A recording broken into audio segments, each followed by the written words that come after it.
Hello chess friends, welcome to the channel Robert Risk Chess, and it's game 3 of the World Championship match between Jan Nepomniachtchi and Ding Liren. The Russian player Nepomniachtchi managed to win the second game, so he is in the lead, and today he's playing with the white pieces against Ding Liren. Can Ding Liren bounce back after that disappointing start?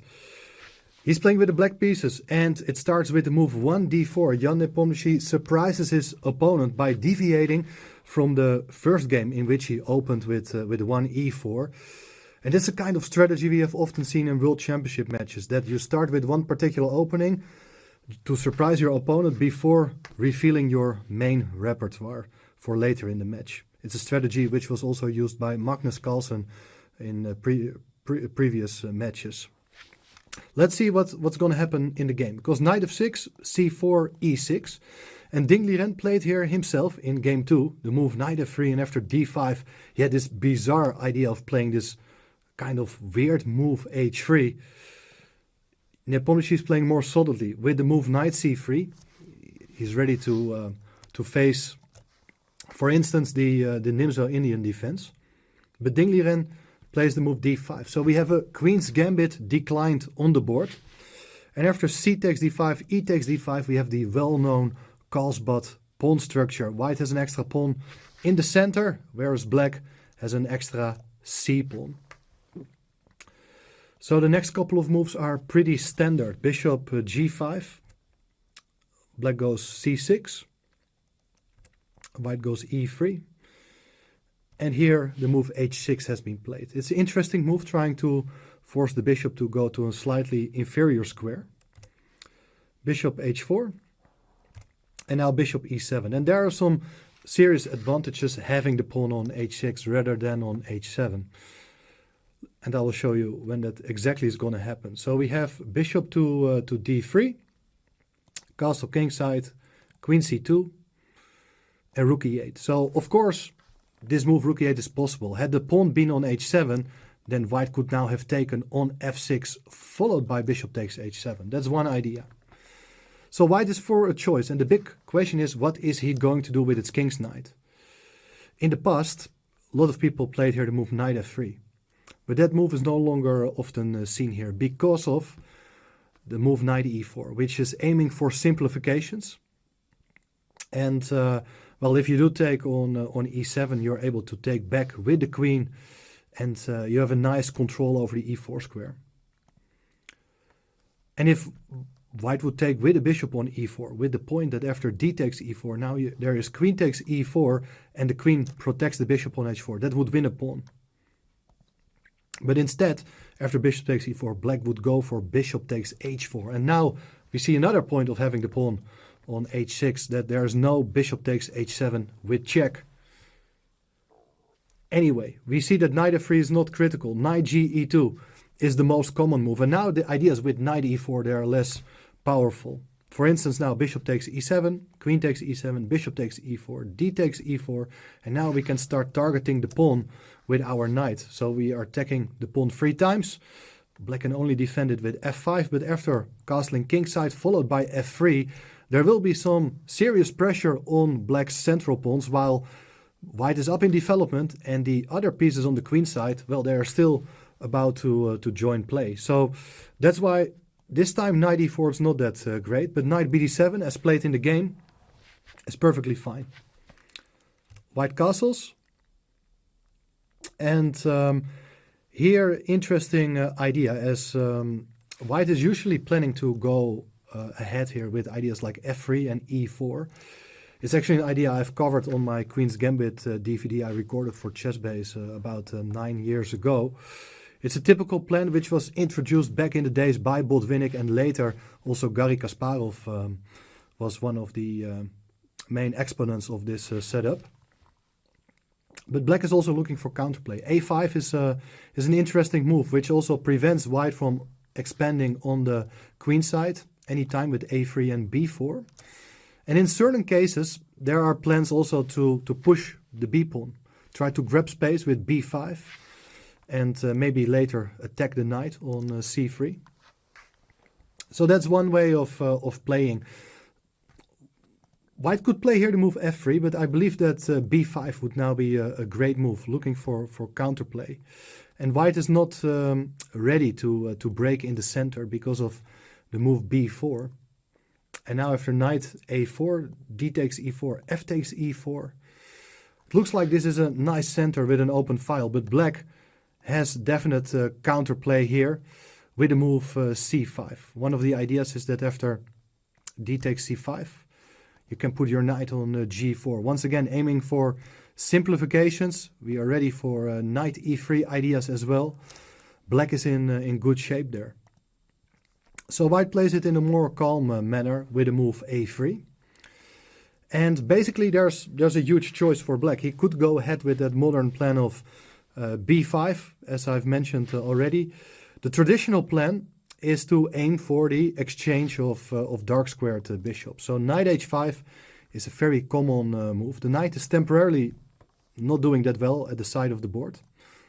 But after bishop takes e7, queen takes e7, well, we have some more scope for our pieces. The knight can come back to f6 very soon.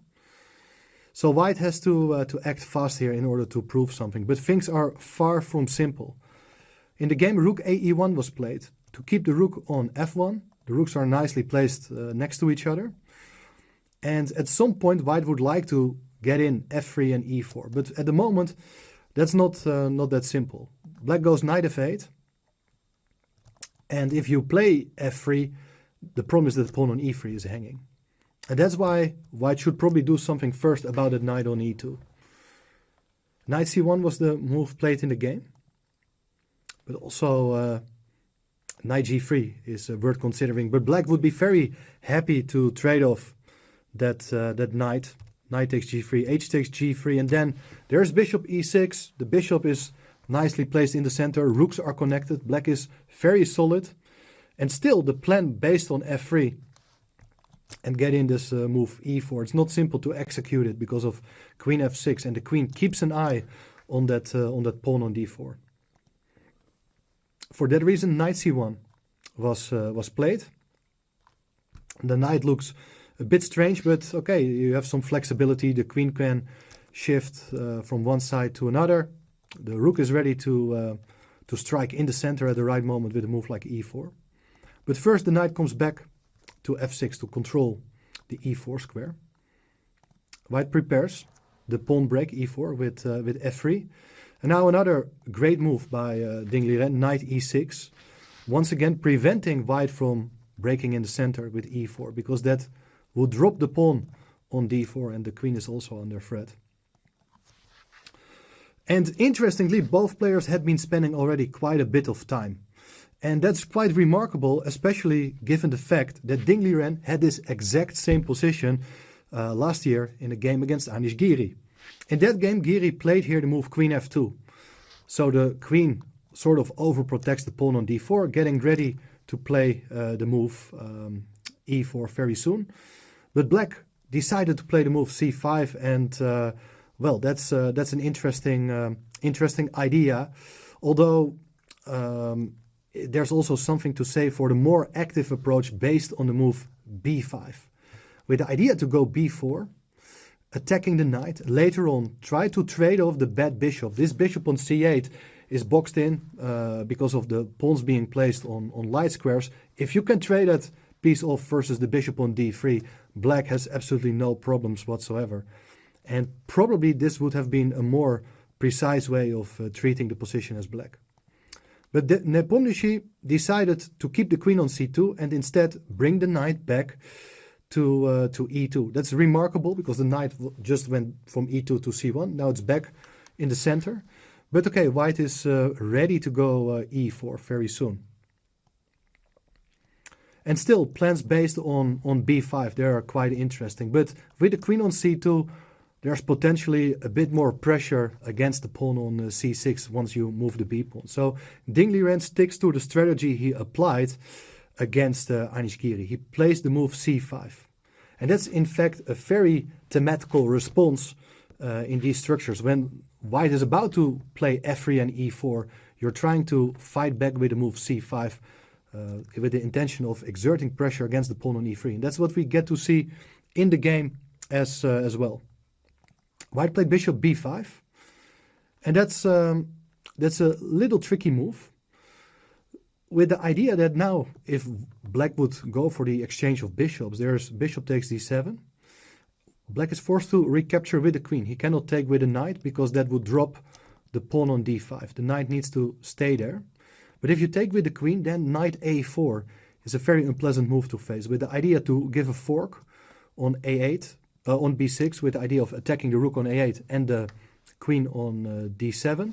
But you're also threatening the pawn on c5. So white is having definitely a pull here. After bishop b5, rook d8 is the correct move. The rook overprotects the pawn on d5. And now we have d takes c5, queen takes c5. Very standard way of playing. Black accepts to handle this position with an isolated queen's pawn. But the pawn is very well defended, and for the moment white is unable to exert pressure on it. He tries to do so with the move queen d2. And here, very interesting moment, because I think black is doing okay here. He has even the possibility of forcing the matters here with a move d4, trying to trade off the isolated pawn. So there could follow a forcing sequence of moves, starting with e takes d4, knight takes. Probably it's better to take with the queen, because if you do take with the rook, maybe queen f2 could be a little bit unpleasant. The rook is pinned, cannot move. So we go for the exchange of queens. And looks very, very even. But now rook d1 may be a bit unpleasant still, as there is this idea to try to enter with a rook on the d file. Although black can still play bishop e6, I feel that white is not risking anything, and maybe white can still put a bit of pressure on the queen side because of the pawn weaknesses. But it's more likely to end in a draw than anything else. However, Liren plays more precisely. He goes for the move bishop d7, and that's a move I like a lot. And I think that Nepomniachtchi played inaccurately now, because he went for the exchange of bishops. But very likely he just expected black to recapture with the rook. After all, that's the most active recapture. But instead, the move knight takes d7 was played. And this is a remarkable move, because we leave the pawn on d5 en prise. However, knight takes d5 cannot be recommended here because of the move knight b6. We are threatening the knight, the d file is open, and the knight cannot be supported any further. So this leads to the loss of material. Maybe queen takes d5 is a better move compared to knight takes d5, but then at least there's queen takes e3 with check. The king got to go into the corner, and now there is knight dc5.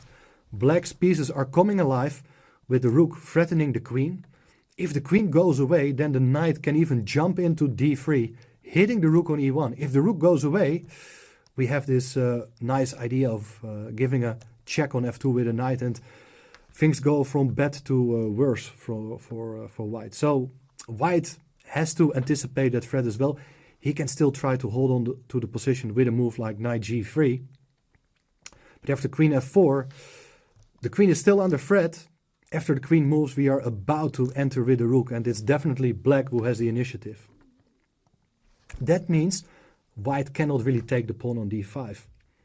Knight d4 was played in the game, and now black's plan has been refilled as the knight goes to b6. That's an excellent idea, as the knight is on its way to c4. Note that a move like knight takes e6, f takes e6 is never really a problem. The pawn on d5 is well defended. We can put our rook on c8, the knight can come to c4 very soon. So that looks absolutely fine for black, as particularly the knight is more active than its counterpart on c3. There's no pressure against the pawn on d5 any longer.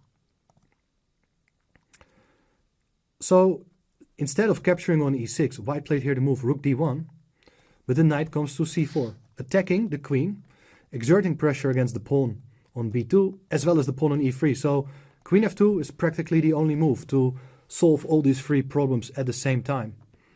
And here, critical moment, because it looks as if black could win a pawn here by means of knight takes a3, trying to deflect the b pawn from protecting the knight on c3. After b takes a3, queen takes c3, black is a healthy pawn up. But very likely both players had seen this option, and Liren refrained from playing it because of the counter blow e4. That is an excellent move, putting pressure on this diagonal. If black is careless and would take the pawn, there is knight takes e6 with an attack on the queen. After queen takes f2, you do recapture with the king. Black would capture the knight on e6, but now since the queens have been exchanged, the knight on a3 can just be taken. And that means that after a move like e4, black has to do something about that knight. For instance, the knight could come back to c4, and then after knight takes d5, the material balance has been restored again. It's quite playable position for both sides, but I don't think black is having any serious advantage here. And that's why instead Liren went for the move rook ac8, trying to maintain the tension, over protecting the queen and looking for ways to increase the pressure on the c-file. So for instance, if white is careless, knight takes b2 could be an idea as well. And after the queen captures, there's queen takes c3. For that reason, knight a4 on the board. White moves the knight away from that vulnerable square c3. And the queen drops back to e7, keeping an eye on this pawn on e3. So white has to think about that as well. Knight takes e6 once again is actually not such a great move that takes away the pressure against the pawn on d5. And the knight on a4 looks pretty offside. Knight on c4, on the other hand, is a great piece which can never really be kicked out with a move like b3, as that would drop the pawn on a3. Nepo played here pretty fast the move rook fe1, over protecting the pawn on e3. And here, I think there is a bit of pressure here for black, thanks to the knight on c4. And I think that basically the only chance here for black to keep the game going is a move like knight takes d4. With the idea that after e takes d4, queen f6, we have a symmetrical position, but black is having a bit of more pressure against the pawn on b2, against the pawn on d4. It's not much, but definitely it's something. Probably rook takes d4 is a better idea, but then we do get a chance to bring up our b pawn. And after knight c3, when the knight does attack both pawns on b5 and d5, we are going to play queen c5. Black is a bit more active, although a draw is still the most likely outcome in this case. However, instead of knight takes d4, the move queen f6 was played here, with ideas, of course, to exert more pressure on the knight, on the pawn on b2. And white doesn't have a very constructive plan available. For instance, if you would drop back with your knight to c3, there is knight takes a3, which is a problem. Now you could avoid the loss of a pawn with knight takes d5, rook takes d5, b takes a3. But after knight takes d4, e takes d4, black has a nice pawn majority. And in such positions, black is always a bit better. This is a weakness on d4, whereas black has the possibility of creating a passed pawn or attack the pawn weakness on a3. We are playing for two results as black. But Nepo played much better here. Instead of knight c3, he went for the move knight b5 with the idea of trying to get the knight from a4 back to c3. When the knight is very solidly placed, attacking the pawn on d5, while the knight on b5 cannot be chased away by black's a pawn any longer. White is making use of that weakened b5 square. Black decided to go for knight c7, aiming for the exchange of knights, which would be great because in the end the knight on c4 once again is more threatening than the knight on a4. White was not willing to cooperate here. Decided to drop back with the knight to d4, and that means that black could have gone here for the move b5 once again. And after knight c3, pawn is on the threat, but you could play rook b8. There is a bit of pressure on the queen side, but I don't think it's really anything serious, to be honest. So the decision made in the game by Ding Liren is very understandable. He wanted to stop the bleeding after that painful loss before the rest day. And instead of playing b5, he went for knight e6. White cannot do too much. He doesn't want to take on e6 and decided to play here the move knight b5. And the players repeated the moves and agreed to a draw on move 30. Perhaps this was not the most spectacular game of the match yet, but it's a very typical scenario which we often see in top-level chess. I think both players are satisfied with this result. Ding at least managed to make a draw with black again, and Jan is still in the lead with a +1. So, do you think this was a good decision by Ding Liren not to continue the game? I don't think he had any serious chances for more. So I think it's a reasonable decision. I think it was a good fight, interesting opening play. We get to see that against the Queen's Gambit, against d4, Ding Liren is ready to go for the Queen's Gambit, sticking to his main repertoire.